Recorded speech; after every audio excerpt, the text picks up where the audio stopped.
नमस्कार मित्रों। आज का हमारा टॉपिक है कक्षा 10वीं का 12वां पाठ जो है एक नई शुरुआत, जो कि एक कहे तो विज्ञान कथा है। और विज्ञान को लेकर जाकिर अली रजनीश जो है, उनके लेखक जो रहे, उन्होंने एक ऐसा प्रयोग है, एक ऐसी अद्भुत कल्पना जो की हुई है कि जो मानने में संभव न लगे, पर फिर भी उन्होंने कोशिश की है कि इस प्रकार के भी वैज्ञानिक उपकरण है, वो यदि हमारे पास हो तो हम कहाँ से कहाँ तक पहुँच जाएंगे, पूरी दुनिया में हमारा नाम है वो ले सकते हैं।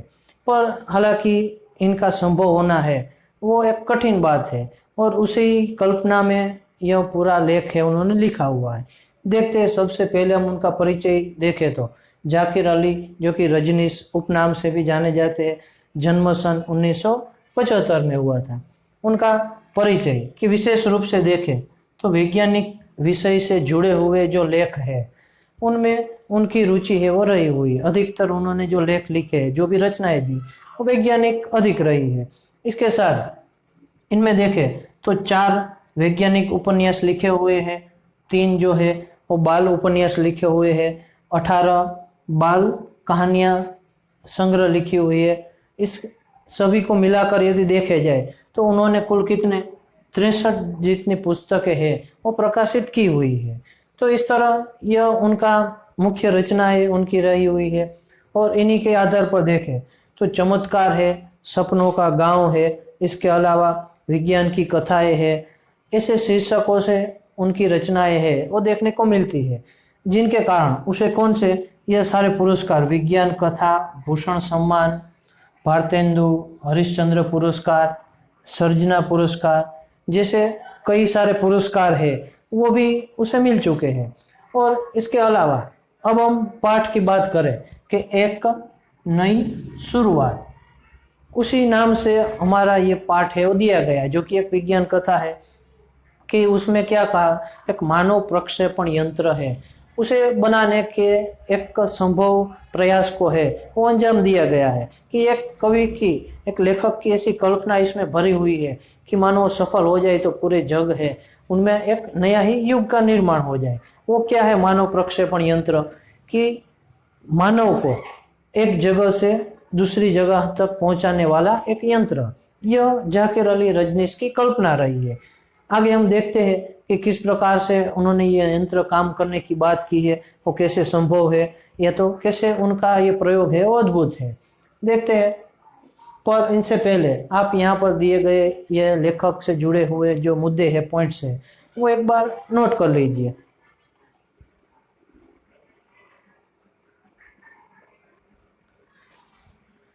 तो अब हम पाठ से शुरुआत करें तो कि एक नई शुरुआत को लेकर एक ऐसा अद्भुत प्रयोग दिया गया है, किसके द्वारा, कि खास तौर पर इसमें हमें 2 वैज्ञानिक कहे, या तो 2 मुख्य व्यक्ति कहे, या तो 2 पात्र कहे, प्रोफेसर रामिस और फिर उनका सहायक जो है माधवन, उन दोनों को लेकर यह अद्भुत प्रयोग जो है वो दिया गया है। अब क्या है कि इस प्रयोग में अद्भुत भी है और असंभव भी लगने वाला यह प्रयोग है, कि जो आज अपने मानव प्रक्षेपण यंत्र के परीक्षण को लेकर है वो आखिरी क्षण पर खड़ा था। यानी कि मानव प्रक्षेपण यंत्र को है वो आज परीक्षण करने वाले थे, और इसी के भी यह किस प्रकार का कार्य था कि उनके लिए भी अद्भुत क्षण थे, हालांकि असंभव भी थे, पर फिर भी है उन्हें लेकर उनकी कई जो विचार है, उनके कई विचार उनमें जुड़े हुए थे। तो ये उनका अद्भुत प्रयोग था। और मानव प्रक्षेपण यंत्र, प्रक्षेपण यानी क्या होगा कि एक जगह से दूसरी जगह तक पहुंचाना, प्रक्षेपण, तो ऐसे मानव को एक जगह से दूसरी जगह तक। तो यह उनका ये प्रयोग था, जिनमें मुख्य बात क्या थी कि वो यंत्र किस प्रकार काम कर रहा था, पहले तो कैसे बना हुआ था उनका परिचय दिया गया कि कैसे कि 2 शक्तिशाली कंप्यूटर, ठीक है, 2 शक्तिशाली कंप्यूटर लगाए हुए थे, और साथ में क्या था कि द्रव्य विश्लेषण यंत्र वो भी उसमें जुड़ा हुआ था। और इसके अलावा कहे तो 2 खंडों में, खंडों यानी के भागों में, 2 भागों में वो पूरा मानव प्रक्षेपण यंत्र है वो विभाजित था। किस प्रकार कि एक जो था वो कहाँ था, प्रोफेसर रामिस की लैब थी, यानी कि लेबोरेटरी थी, वहां पर था एक भाग। और दूसरा भाग जो कि माधवन के घर पर था, जो कितना 500 मीटर दूर। और लैब से ये प्रोफेसर रामिस की जो लैब थी, एक भाग वहां था और दूसरा भाग जो है वो कहाँ था, माधवन के घर, जो कि लैब से 500 मीटर दूरी पर था। तो इस तरह दो भागों में दो शक्तिशाली कंप्यूटरों से और साथ ही विश्लेषण द्रव्य विश्लेषण यंत्र है उससे जुड़ा हुआ यह पूरा मानव प्रक्षेपण यंत्र था। और उसी के ही सहारे वो मनुष्य को एक जगह से दूसरी जगह पर भेजने वाले थे। तो यही बात को लेकर है वह दोनों शुरुआत करते हैं कि प्रोफेसर रामिस जो है वो लैब में होते हैं और माधवन जो है वो अपने घर पर यानी कि दूसरे भाग की ओर होते हैं। और फिर प्रोफेसर रामिस है सभी तरह से तैयार होकर फिर जो मुख्य उनका जो भाग होता है यानी कि मानव प्रक्षेपण यंत्र का मुख्य कक्ष जो था उसमें जाने की तैयारी कर रहे थे। सारी प्रक्रिया है खत्म होने को थी और जटिल यंत्रों से सब कुछ है वो जोड़ा हुआ था। फिर रामिस है वो कॉल करके अंतिम जानकारी देते कि अब तुम रेडी हो तो मैं भी जाने को तैयार हूँ। और इस तरह वो कंप्यूटर चालित चेंबर जो था यानी कंप्यूटर के इशारों पर चलने वाला पूरा चेंबर जो था उसमें वो प्रवेश करते हैं। और वहाँ पर माधवन जो बैठे हुए थे दूसरे भाग में, वो बैठे बैठे है वो सारे कंप्यूटर पर प्रक्रिया कर रहे थे। अंतिम उन्होंने जो सारी प्रक्रिया है वो भी पूर्ण कर दी और फिर ये कंप्यूटर ने है ये मानव प्रक्षेपण यंत्र ने है काम करना शुरू कर देते। धीरे धीरे प्रोफेसर रामिस का शरीर है वो अलग अलग तत्वों में बंटना है वो शुरू हो गया। और उसी वक्त माधवन भी बैठे बैठे सोच रहे थे, उन्हें एक एक क्षण जो है वो मानो साल जितने लंबे लग रहे थे। और इनके कारण अचानक उसे वो घटना याद आती है, उसके दिमाग में है वो एक घटना आती है क्या कि जब वो पहली बार है प्रोफेसर रामिस से मिले थे कि आनंद मेहता नामक जो उनके साथी थे माधवन के, कौन, आनंद मेहता, उनका सिफारिशी पत्र यानी कि उनका एक रेफरेंस लेकर जो है वो माधवन है प्रोफेसर रामिस के पास गए थे। और जैसे ही माधवन वहाँ पहुँचे तो रामिस को परिचय प्राप्त करते हुए उन्होंने अपने साथ काम करने की अनुमति दी। और उसके बाद वो देख रहे थे कि जिस प्रकार प्रोफेसर रामिस कंप्यूटर स्क्रीन पर बैठे हुए कुछ अपने काम में लगे हुए थे, तो यह कुछ काम उसे समझ में न आए, इसलिए अंत में वो पूछ बैठते कि अब क्या कर रहे हैं। तो उसे लगा कि क्या मैं उसे बताऊं या नहीं, इसलिए एक बार है वो प्रोफेसर रामिस माधवन की ओर देखने के लिए प्रयुक्त होते, एक प्रयत्न करते। फिर लगा कि चलो ठीक है। और इस प्रकार क्या हुआ कि माधवन और रामिस की यह पहली मुलाकात रही, जो कि आनंद मेहता का सिफारिशी पत्र था जिसे लेकर यह वहां पर गए हुए थे। और इन्हीं के कारण प्रोफेसर रामिस ने माधवन को वहां रखा हुआ था। तो फिर पूछ कहते कि मैंने सुना है कि आपको एक विशेष प्रोजेक्ट पर काम कर रहे हैं।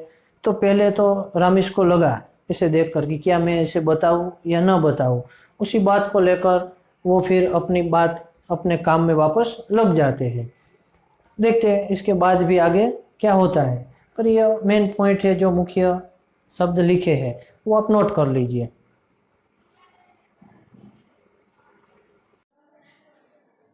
तो इस तरह पाठ को यहाँ तक पहुंचाने के बाद हम देख रहे हैं कि जैसे ही यह माधवन जो है प्रोफेसर रामिस से मिलते हैं, उनसे बातचीत होती है, वो कंप्यूटर पर कुछ काम से जुड़े होते हैं, वो कुछ बातें हैं उसे समझ में नहीं आती, इसलिए वो प्रश्न करते हैं तो कि आप कोई विशेष प्रोजेक्ट पर काम कर रहे हैं। तो प्रोफेसर रामिस को लगा कि क्या वास्तव में इसे कुछ बताना चाहिए। एक नजर माधवन की ओर की और फिर उन्होंने लंबी सांस लेते हुए बताना शुरू किया कि उनका प्रोजेक्ट कैसा है।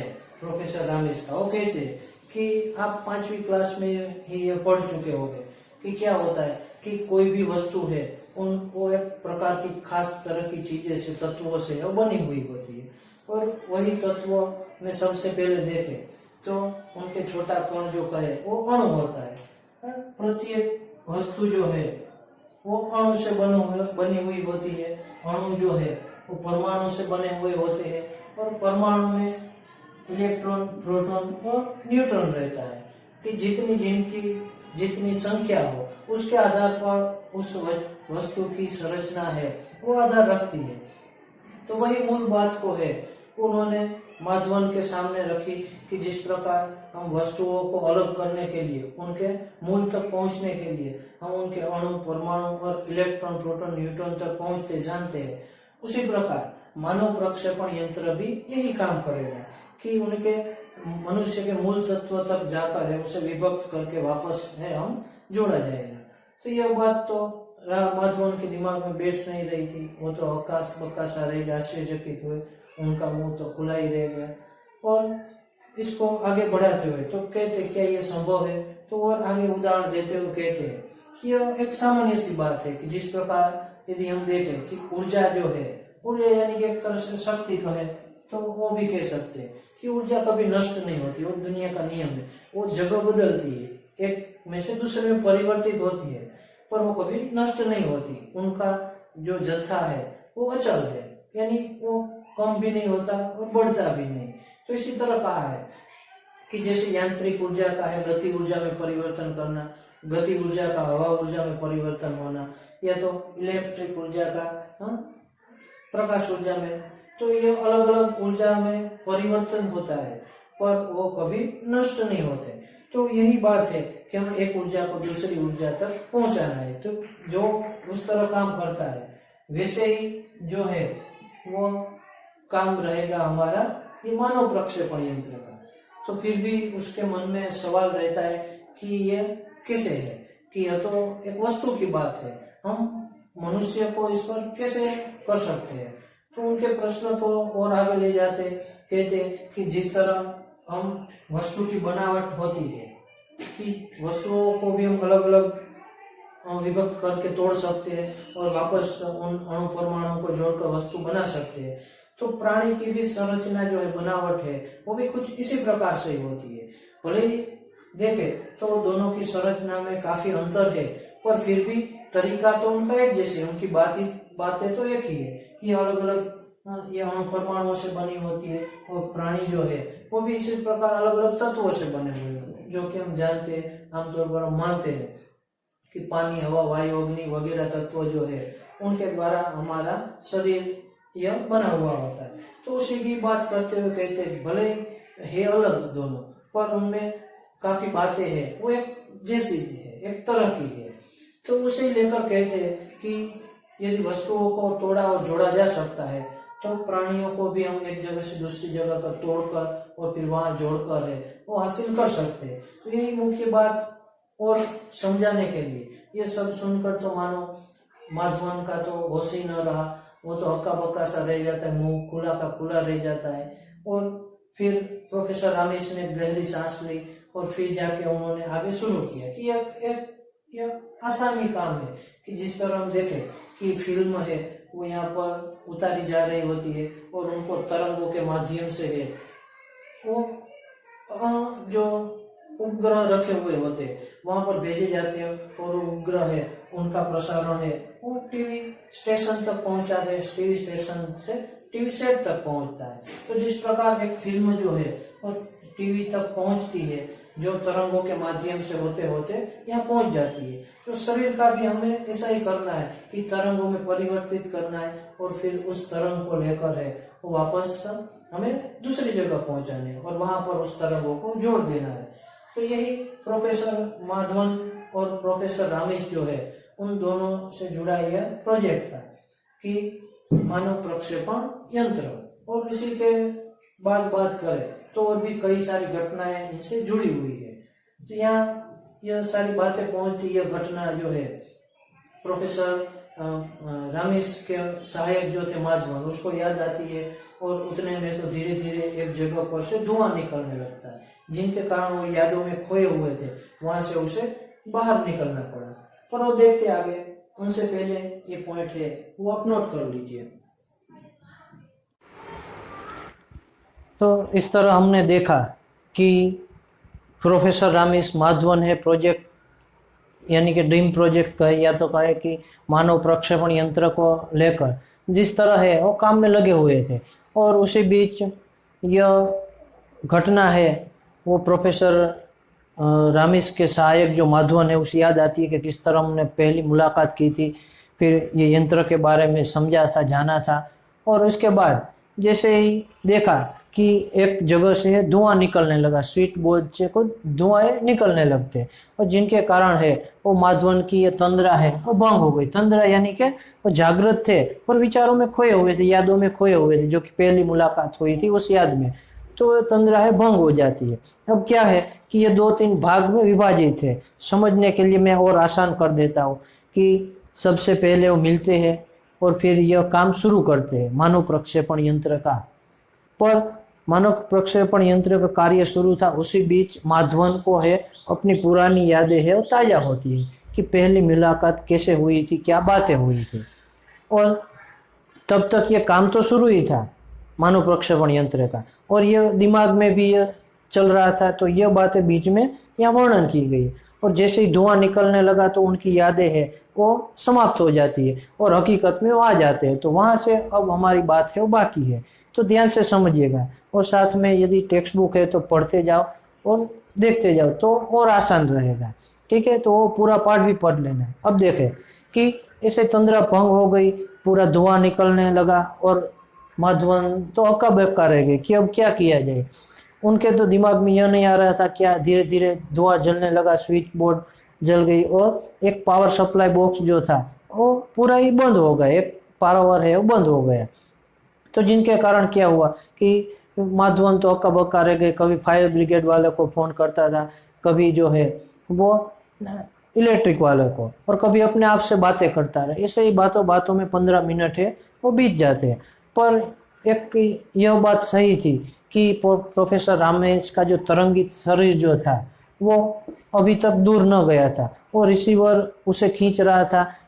वो तो काम बंद हो चुका था पर उनका तरंगित शरीर जो है वो भी कंप्यूटर पर है वो दिखा रहा था, जिनके कारण है ये एक सुकून की बात थी। पर धीरे धीरे होते होते 15 मिनट बीत गए और उसी बीच प्रोफेसर रामेश का तरंगित शरीर जो था वो एक नाले के किनारे पर पहुंच जाता है, पास में रही हुई, तो जहाँ पर चेचक के मरीज पड़े हुए थे, एक प्रकार की बीमारी का नाम है। 2 शराब पीकर है गाली गलौज कर रहे थे। तो एक गरीब बच्चे की माँ जो है वो बच्चों को चूल्हे के पास बैठा खाना खाना चिल्लाते हुए देखकर है वो लकड़ी से उसे जूझती हुई डांट रही थी। तो यह सारा ही दृश्य है वो प्रोफेसर रामेश है वो अपने तरंगित शरीर से देखते हैं। और फिर देखते ही देखते माधवन जो है उनके मन में एक विचार आया और उन्होंने जो स्विच बोर्ड में लगा हुआ प्लग था वो सीधे ही निकाल कर है वो बिजली आने की जगह थी वहां पर ही सीधा जोड़ दिया, जिनके कारण फिर से सारा कमरा प्रकाशित हो गया, सारी प्रक्रियाएं है और फिर से शुरू हो गई। और रिसीवर प्रणाली ने भी यह माधवन प्रोफेसर रामेश का तरंगित शरीर जो था वो अपनी ओर खींचने लगा और धीरे धीरे होते हुए फिर माधवन भी गए और कंप्यूटर पर कुछ बटन दबाने लगे और उन्होंने सारी प्रक्रियाएं है अपने हाथों में ले ली और फिर से उनका तरंगित शरीर है वापस मूल शरीर में हो गया। और जैसे ही चैम्बर से बाहर निकले माधवन भी वहां पहुंच चुके थे और माधवन के द्वारा ये प्रक्षेपण यंत्र सक्रिय किया, वहां पहुंचे और जैसे ही बाहर निकले रामेश तो उनको भींच लिया यानी ले लिया और उतने में तो बेहोश हो गए। डॉक्टर को फोन किया, बुलाया, उन्होंने इंजेक्शन लगाया और कुछ सलाह देकर वो निकल जाते। और होश आने के बाद रामेश से वो अभी होश में ही आ रहे थे कि माधवन ने कहा कि बधाई हो आपका प्रयोग। अभी तो यहाँ तक पहुंचे कि रामेश से उठ बैठकर खड़े हुए और वहां से चलने लगे और कहने लगे कि अभी तो हमारे यहाँ कभी गरीब लोग है, कभी कुपोषण है, उससे हमारा देश को बचाना है, गरीबी से बचाना है और मैं यह क्या करने जा रहा था। यह हमारे जरूरत नहीं, भले ही मुझे प्रसिद्धि मिले, पूरे दुनिया में नाम मिले, पर वो बाद की बात है। तो सबसे पहले तो हमारे देश का विकास हो, उनके लोगों का विकास हो, ये जरूरी है। तो उस बात को लेकर वो वहाँ से अपने प्रोजेक्ट की बात को छोड़कर है वो निकल जाते हैं और यह देखकर माधवन नहीं समझ पाए कि क्या किया जाए, ये क्या कर रहे हैं, माधवन तो देखते ही रह जाते हैं। तो आखिरी निर्णय रहा उनका कि देश के लोगों को विकसित करना, उनका उत्थान करना। तो यही बात को लेकर एक नई शुरुआत विज्ञान कथा दी गई है, जो कि कहे तो समझना बहुत ही मुश्किल है। यदि आप शब्द से पढ़ोगे और ध्यान से यह न समझा हो तो शायद दिमाग में बैठने में भी तकलीफ होगी।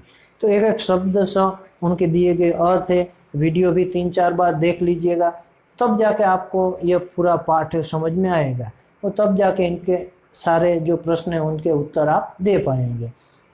तो आशा रखता हूँ कि सब आप समझ गए होंगे।